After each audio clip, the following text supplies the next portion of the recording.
हाय, good afternoon. CNBC आवाज Motilal Oswal studios में आप सबका स्वागत है। बारी आज के ऐसे फ्राइडे स्पेशल की। भाई, फ्राइडे को चाचा जी होते हैं चाचा भतीजा और निफ्टी के लिए। आपकी स्क्रीन पे फोन नंबर्स फ्लैश हो रहे हैं। फोन नंबर फ्लैश हो रहा है। रीच आउट करिए। कुछ क्वेरीज ऑलरेडी आना सिस्टम में शुरू हो चुकी हैं। कोशिश होगी आप लोगों की ज्यादा से ज्यादा क्वेरी सॉल्व करी जाए। इस चाचा देर डायरेक्टर साहब, चाचा जी से या वेरी मच हेयर।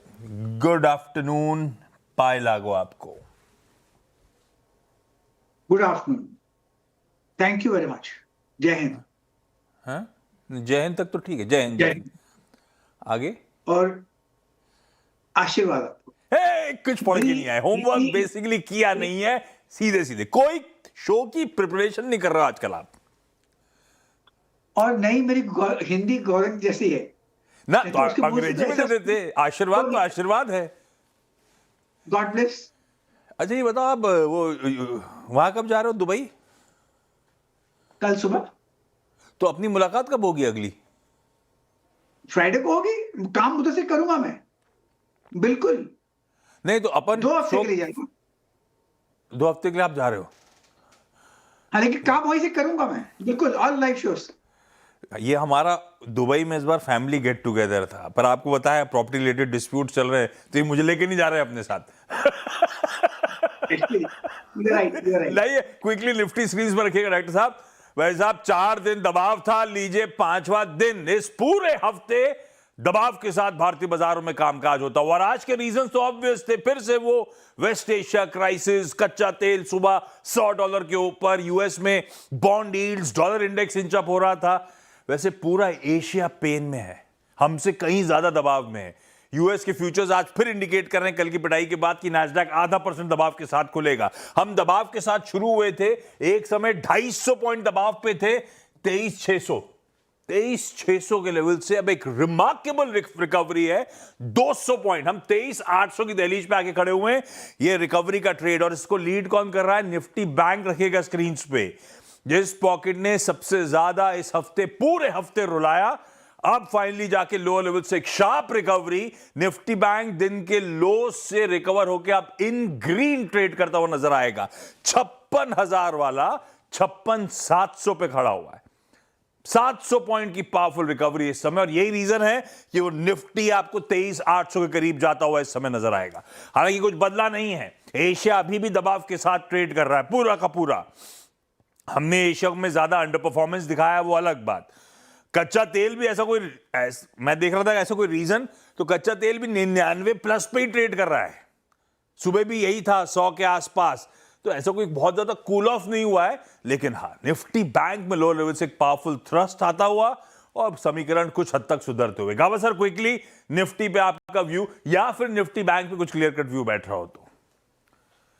देखो, ऐसा है कि निफ्टी और बैंक निफ्टी में आज जो वीकनेस है ना, ये है तो है, बिल्कुल, इसको मानना पड़ेगा। अब ट्रेड कर रहा है करीब 23,800 निफ्टी फ्यूचर की बात करता हूं जो, लेकिन लो से जो बाउंस मिला है वो अच्छी जगह से बाउंस मिला है। लेकिन कुछ अप्पू में कुछ भरोसा नहीं है, क्योंकि बेसिकली चार्ट स्ट्रक्चर वीक है। आज का लो ठीक है, लेकिन इस चार्ट स्ट्रक्चर वीक है। अगर अप्पू मिलता भी है तो हो सकता है 24,000 जाएगा, लेकिन 24,000 फिर एक सेलिंग प्रेशर आ जाता है, वो इतना इजी नहीं पार करना। तो मुझे लगता है अप्पू में भरोसा नहीं, शायद अप्पू का एडवांटेज लेकर एग्जिट करने का एक मौका है मेनलैंड स्टॉक्स में, क्योंकि chart structurally is weak, strength नहीं है, सपोर्ट्स मिल जाते हैं, रेंज बाउंड है, मजा नहीं है, वीक है। फंसे हुए लोगों को एक निकलने का मौका दे रहा है ये बाजार। इस मूव को ऐसे रीड करिए। कोल्हापुर से अजय जी जुड़ते हुए सवाल जो आपकी सिलसिले की मैं शुरुआत कर रहा हूं। अजय सर, हाय, गुड आफ्टरनून। सवाल पूछें सर। मेरा इंडिया इंश्योरेंस का ये शेयर है 198 पे लिया हुआ, अभी 172 चल रहा है। New India insurance, okay. हाँ, तो अजय सर, लंबी अवधि के लिए लिया था, ट्रेडिंग वेडिंग वाला मामला फंस गया है? लंबे के टाइम के लिए लिया हुआ है। अभी लिए हुए कितना समय हो गया अंदाजन? 1 महीना भर हो गया सर। गावा सर, ये है क्या लंबी अवधि के लिए रखने वाला पोर्टफोलियो में stock new India insurance? Ajay sir, करें क्या? 25 रुपए का नुकसान हो रहा है इस समय। न्यू इंडिया इंश्योरेंस मेरे ख्याल से लॉन्ग टर्म के लिए होल्ड, लेकिन है दम नहीं है चार्ट में। चार्ट कभी कभी साइडवेज को मिलता है, तो कभी चलता है तो 4-4 6 महीने साइडवेज चलता है, वो साइडवेज होल्ड पे विद वीक बायस, मजा नहीं है। फिर कभी कभी एक बड़ा झटका लगता है, उस झटके का एडवांटेज लेकर निकल जाइए, लेकिन ये लॉन्ग टर्म पे मुझे चाहिए जिसमें ट्रेंड हो। इसमें ट्रेंड मिसिंग है इंडिया, न्यू इंडिया इंश्योरेंस में। सर ये लॉन्ग टर्म वाला है नहीं, तो अभी क्या करने का आप? सर 25 रुपए का नुकसान हो रहा है, अभी निकलना है, थोड़ा बहुत गुंजाइश है, मैं तो निकल जाता हूँ, निकल जाता। मैं निकल जाता हूँ honestly, सीधा जवाब निकल सर। जाता अजय सर, इधर वेज निकलने का मन बनाइए, और ये लॉन्ग टर्म के लिए स्टॉक है नहीं। जामनगर से शशिधरन सर जुड़ते हुए। सर हाय, गुड आफ्टरनून, सवाल पूछें। नमस्ते सर, नमस्ते। मेरे पास नमस्कार फेडरल बैंक है सर। हाँ। 5,000 शेयर है, 89 का एवरेज भाव पे परचेस किया है। तभी आगे कितना तक रख सकते हैं, ये जरा जानना चाहिए। पर हमारी गाबा सर एक्विजिशन प्राइस बहुत बढ़िया, 89 की शशिधरन सर की, और फेडरल बैंक बढ़िया मोमेंटम में, और इनफैक्ट आउट परफॉर्मर है, नतीजे बढ़िया डिलीवर कर रहा है। इस क्वार्टर के नंबर्स भी बहुत अच्छे आए थे। ये रख लूं क्या? कब इस चलती बस से उतरना है, कब मुनाफा बांधना है लंबी अवधि वालों को? अभी बनने का समय है कि नहीं? एक स्टॉप लगा देता हूँ। स्टॉप होगा 325, मैं अभी है 352, मतलब कोई 25 रुपए का स्टॉप है। अगर यहाँ से 25 रुपए ऊपर जाता है तो 25 रुपए अपना स्टॉप बढ़ाते रहिएगा, एक समय आएगा आपको एग्जिट करा देगा। फिलहाल ट्रेंड इंटेक्ट है, कॉम्प्रोमाइज नहीं हुआ। अब ट्रेंड इंटेक्ट ऊपर जा रहा है, तो क्यों अपने टॉप का हम सीलिंग लगा, और यहाँ पर रेजिस्टेंस भी नहीं है, कहां तक ऊपर जाएगा कहना मुश्किल है, लेकिन 25 रुपए का स्टॉप एक रीजनेबल स्टॉप है। Keep you on the trade भी रहेगा, और आपको मिलता है तो आपको का मजा भी ले सकते हैं। ठीक है, 320 का कह लीजिए प्रॉफिट स्टॉप लॉस हो गया हमारे लिए। इसके नीचे गया, एग्जिट है अपना, ऊपर गया, मजे ही मजे हैं अपने। ये बढ़िया तरीका है। नोएडा से उमेश सर जुड़ते हुए। Umesh sir hi, good afternoon, सवाल पूछें। Good afternoon sir. मेरे पास वेदांता के शेयर हैं 462 के, उसके बाद ये डीमर्जर हो गया, तो उसमें क्या करना चाहिए? मेरा व्यू है भी 1-2 साल का। लिए क्यों थे? डीमर्जर का फायदा उठाने के लिए लिए थे या फिर रखने के लिए लिए? रखने के लिए लिए थे, पहले ही ले रखे थे। अभी बड़ा मुश्किल हो जाएगा गाबा सर। ये जो वेदांता, ये तो एक ही है, इसको 263 का लॉस हो गया तो गलत है, क्योंकि इनके पास 4 और कंपनी पड़ी हुई हैं, वेदांता एल्यूमिनियम, वेदांता ऑयल और वगैरह वगैरह सारी, आयरन स्टील वगैरह। अभी कैसे मैप कराऊं आपसे, क्या करना चाहिए? डिफिकल्ट है, इनको सबका टोटल कॉस्ट निकालना चाहिए, उसमें देखिए प्रॉफिट है क्या लॉस। उसमें प्रॉफिट उसमें प्रॉफिट है तो उसमें प्रॉफिट चल रहा है, लेकिन क्या है, सब ठंडे पड़ने। जब लिस्ट हुए थे तब तो मेरे ख्याल से प्रॉफिट गाबा सर बैठ रहा था 800, मतलब 800 रुपए पे वैल्यू बैठ रही थी सबकी, तो बहुत बढ़िया डीमर्जर ने वैल्यू क्रिएट करके दी। अब ठंडा पड़ रहा है स्टॉक। अभी आप प्रॉफिट में तो निकल जाइए, फिर एक वापस फ्रेश लुक लीजिएगा। सब में मिक्स करना तकलीफ है, क्योंकि दूसरों का चार्ट बना नहीं है, उनका क्या बिजनेस मॉडल है पता नहीं हमको, और मेन रहना है तो मेन लाइन स्टॉक में रहिएगा, बाकी उसमें से निकल जाइए। प्रॉफिट उसमें क्या लॉकिंग भी हो जाएगा प्रॉफिट आपका। हाँ, इसलिए मैंने पूछा था, अगर डीमर्जर के हिसाब से लिया था तो डीमर्जर ने तो बहुत बढ़िया वैल्यू क्रिएट करके दी थी। वो वेदांता लिमिटेड और वेदांता एल्यूमिनियम ने ही पूरा मुनाफा ले आए थे। उसके बाद वो तीनों धंधे छोटे छोटे थे, 20-30 रुपए के, लेकिन वो भी बड़े वैल्यू क्रिएटिव। आपको 800, 750, 800 रुपए पड़ रहा था, वो निकालने का समय बढ़िया था। उसके बाद कूल ऑफ हुए, तो आप इंडिविजुअली कॉल लेना थोड़ा मुश्किल होगा, ये थोड़ा सा रिव्यू कराना पड़ेगा आपको थोड़ा किसी से, क्योंकि अब चार्ट्स फॉर्म नहीं हुए, अभी तो डीमर्जर हुआ है, तो मजा आएगा नहीं, क्लैरिटी नहीं आ रही। बेंगलुरु से राज गोपाल सर जुड़ते हुए। राज सर हाय, गुड आफ्टरनून, सवाल पूछे सर। राज सर, आपको टीवी का वॉल्यूम बंद करना पड़ेगा।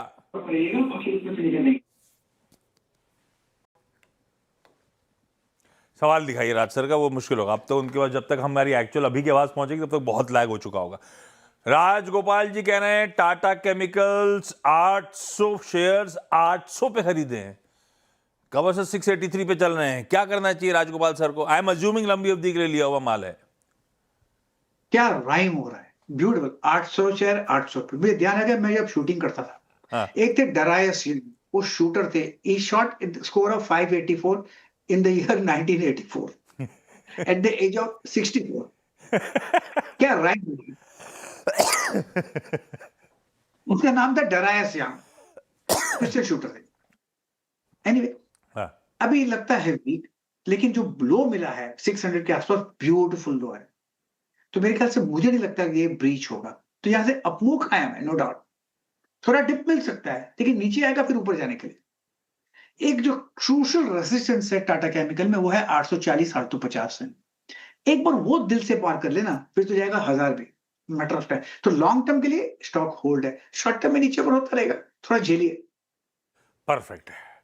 अब बातचीत हो नहीं पाई, आई एम श्योर आप सुनेंगे थोड़ी देर लैग से वो, पर ये आपके लिए आपकी स्टॉक पिटाट। आप लोग जो भी जुड़ रहे हो ना, अच्छा लगता है टीवी पे अपने आप को देखना, लेकिन अपन अभी म्यूट कर देंगे, बाद में रिकॉर्डिंग्स अवेलेबल होंगी हर जगह, क्योंकि आपके घर तक और यहाँ स्टूडियो इसके बीच में एक लैग है।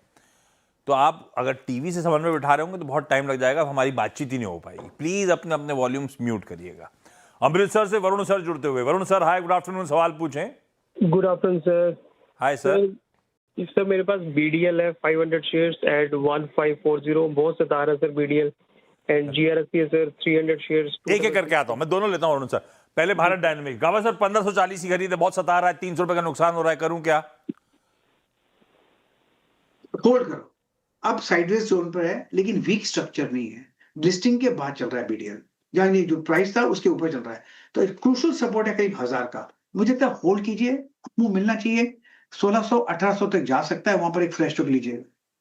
अब एक फ्रेश लुक लीजिएगा, 1800 तक जाने की गुंजाइश। ओडिशा से नारायण जी जुड़ते हुए। Narayan sir hi, good afternoon, सवाल पूछें। Good afternoon sir. Hi sir. Sir मेरा पास ITC का 212 सर है, एवरेज प्राइस है 353, और IRB का ये ITC लिए हुए कितना टाइम हो गया? लंबी अवधि का सोच के लिया था, ट्रेडिंग वेडिंग का फंस गया तो फंसा ही रह गया? नहीं सर अभी, और दूसरा सर है IRB नहीं का। तो ये लिया मैंने, ITC रोकिए, लिया क्यों था? लंबी अवधि के लिए या ट्रेडिंग ली थी और ट्रेडिंग का मामला फंस गया? लंबी लॉन्ग टर्म के लिए। गावा सर कैसा लग रहा है चार्ट? ITC इतना कूल ऑफ होने के बाद अभी भी चल के नहीं दे रहा है, मेरे को आज भी 70 रुपए का लॉस हो रहा है, और कोई गुंजाइश? बीच में FMCG चला था तो होप जागी थी, चलेगा क्या? मेरे ख्याल से ज्यादा गिरेगा नहीं, अब ज्यादा गिरेगा नहीं तो मतलब यहाँ पर रुक सकता है, अगर यहाँ पर रुकेगा तो एक अपमूव का भी चांस मिल सकता है। अब ट्रेड करा है 284, ITC में रेजिस्टेंस है करीब 300 के आसपास, एक बार 300 पार कर लेगा ना फिर जा सकता है 400 तक, लेकिन उसे वक्त लगेगा, क्योंकि जिसने 400 में खरीदा है बेचारे दुखी है, वो वेट करते हैं 400 का इंतजार का, वो जब बेचेंगे तब सेलिंग प्रेशर आएगा, तो बिफोर अराउंड 400 के आसपास निकल जाएगा, उसके पहले ही निकल जाएगा।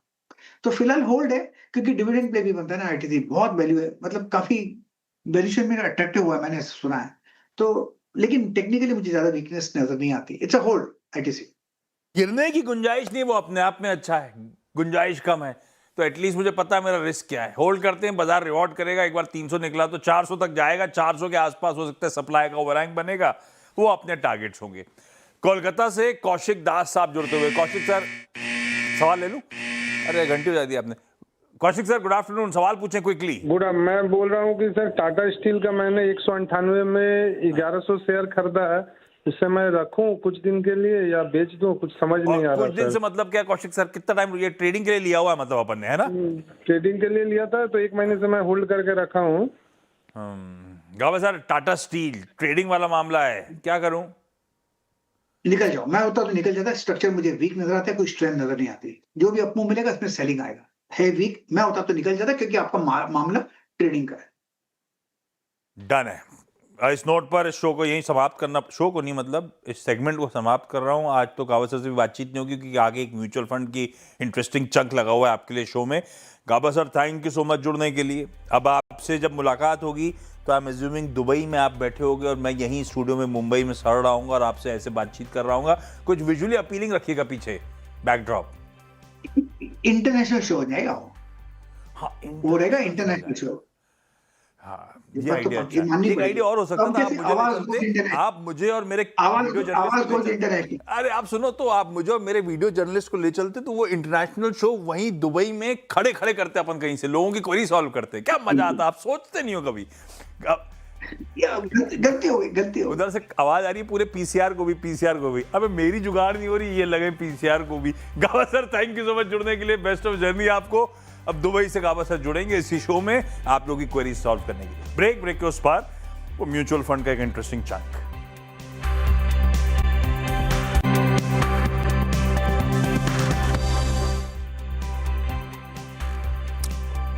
स्टेप अप एसआईपी क्यों है समझदारी का निवेश? हर साल निवेश कितना बढ़ाना चाहिए और कैसे तैयार होगा बड़ा फंड? इन सभी सवालों पर दीपाली राणा ने वाइज इन्वेस्ट के सीईओ हेमंत रुस्तगी से खास बातचीत की। आइए सुनते हैं।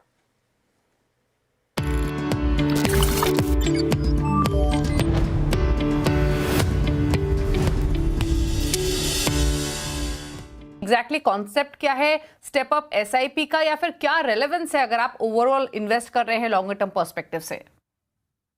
जी दीपाली, आपने बिल्कुल ठीक कहा। देखिए, जब हम एसआईपी की बात करते हैं तो हम बात कर रहे हैं कि एक अपने इन्वेस्टमेंट प्रोसेस में डिसिप्लिन लाने की, यानी जो भी आप हर महीने कमा रहे हैं उसमें से कुछ हिस्सा आपका इन्वेस्टमेंट में जा रहा है। और हमने उसको देखा भी है कि उसकी पावर क्या है। और हम श्योर हमारे देश में हमने देखा है जिस तरीके से इन्वेस्टर एसआईपी कर रहे हैं, उन्होंने उसको एक्सपीरियंस भी किया है कि एक डिसिप्लिन अप्रोच से जब आप इन्वेस्टमेंट करते हैं तो उसके क्या फायदे होते हैं। देखिए, उस जब आप शुरुआत करते हैं उसके आगे जाके आज आपकी जो भी इनकम है, आपकी जो भी रिक्वायरमेंट है, उसके हिसाब से अपनी शुरुआत आपने कर दी, लेकिन आगे जाके आपकी इनकम और बढ़ती है, हर साल बढ़ती है। दूसरी बात, हमारे जो गोल्स होते हैं ना, बच्चों की एजुकेशन का हो या हमें कभी घर खरीदना हो या फिर अपनी रिटायरमेंट की जो प्लानिंग है, वो बहुत ही लंबे समय के गोल होते हैं, एटलीस्ट एजुकेशन और रिटायरमेंट के, और उनके लिए बड़े कॉर्पस की जरूरत होती है। तो एक तो ना उसको असेस करना थोड़ा मुश्किल होता है कि कितना पैसा लगेगा। तो हम शुरुआत तो करते हैं एसआईपी से, जैसे मैंने कहा कि इन्वेस्टर्स ने उसको एक्सपीरियंस भी कर लिया है। स्टेप अप एसआईपी इसलिए इंपॉर्टेंट है कि ये जो डिसिप्लिन आपने शुरुआत की है कि सेविंग में डिसिप्लिन, अपने इन्वेस्टमेंट में डिसिप्लिन, वही आपको आगे भी कंटिन्यू करना है जैसे जैसे आपकी इनकम बढ़ती है। तो इसका मतलब क्या हुआ कि आप हर साल मान लीजिए डिसाइड करते हैं कि हम अपने एसआईपी अमाउंट को बढ़ाएंगे, 10% से बढ़ाएंगे। तो अगर आप मान लीजिए 20,000 की एसआईपी कर रहे हैं तो आप कहेंगे कि हम 2,000 से अपनी एसआईपी पहले साल में बढ़ाएंगे, उसके बाद फिर हम 10% अगले साल बढ़ाएंगे। तो स्टेप अप एसआईपी का फायदा क्या होता है? एक, कंपाउंडिंग का फायदा होता है। दूसरा, थ्रू आउट आपकी लाइफ, अर्निंग लाइफ में जो डिसिप्लिन चाहिए वो आपको मिलता है। मैं छोटा सा एग्जांपल आपको समझाता हूं। अगर आप 12% का रिटर्न मान के चलिए, मान लीजिए आप 20,000 की एसआईपी करते हो, 20 साल तक अगर आप करो तो करीब 2 करोड़ का कॉर्पस बनता है। यही इसके साथ अगर आप ये कोशिश करें कि 10% से अपनी एसआईपी को स्टेप अप करें, तो ये कॉर्पस जो है वो 4 करोड़ हो जाएगा। तो जैसा आप देख सकते हैं कि स्टेप अप एसआईपी से किस तरीके से, स्पेशली जब आप इक्विटी में इन्वेस्ट करते हो, पावर ऑफ कंपाउंडिंग किस तरह से आपको मदद करता है कि 20 साल में आपका जो कॉर्पस है वो डबल हो जाएगा। तो ये बहुत ही इंपॉर्टेंट है इन्वेस्टर्स को समझना, एसआईपी करना और उसके बाद स्टेप अप करना हर साल, ताकि ये डिसिप्लिन जो है आपके थ्रू अर्निंग लाइफ हमेशा बना रहे।